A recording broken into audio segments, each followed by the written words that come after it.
YCP గత ప్రభుత్వ నాయకులు చెప్పారు, పవన్ కళ్యాణ్ ఆంధ్రాలో ఉండడు, హైదరాబాద్లో ఉంటాడు, పిఠాపురంకి వస్తే పిఠాపురం వాస్తవ్యుడు కాదు, ఇక్కడ ఉండడు.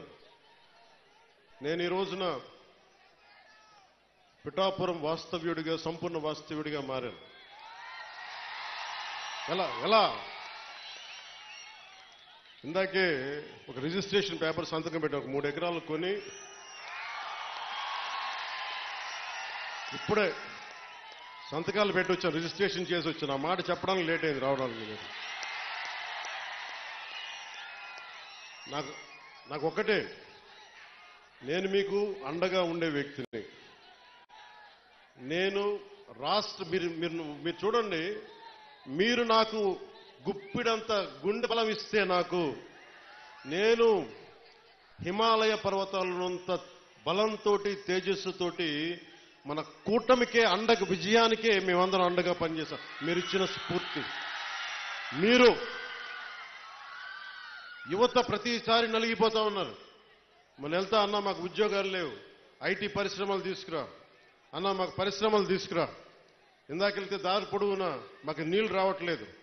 పక్కనే కేంద్రం మనకి గ్రాంట్ పథకంతో వచ్చే నీటి పథకాలు ఉన్నా కానీ పక్కనే 50 అడుగులు కూడా లేని పక్కనే ఉన్న గ్రామానికి నీళ్లు రావట్లా.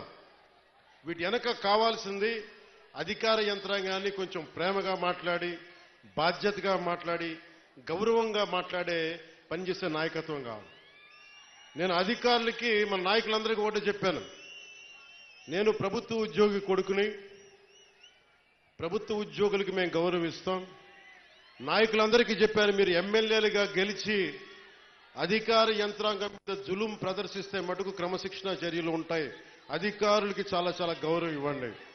ఒకవేళ తప్పేదైనా ఉంటే అది మాట్లాడే విధానం వేరే ఉంటుంది. కానీ మీరు గత ప్రభుత్వం నాయకుల్లాగా దౌర్జన్యపూరిత పార్టీ పరంగా క్రమశిక్షణ చర్యలు ఉంటాయని చాలా రివ్యూ మీటింగ్లో చాలాసార్లు చెప్పాను నేను.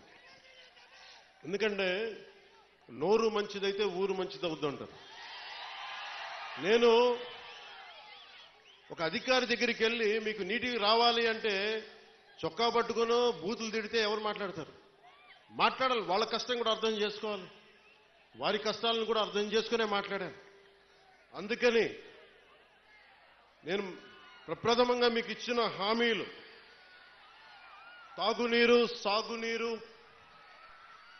విద్య,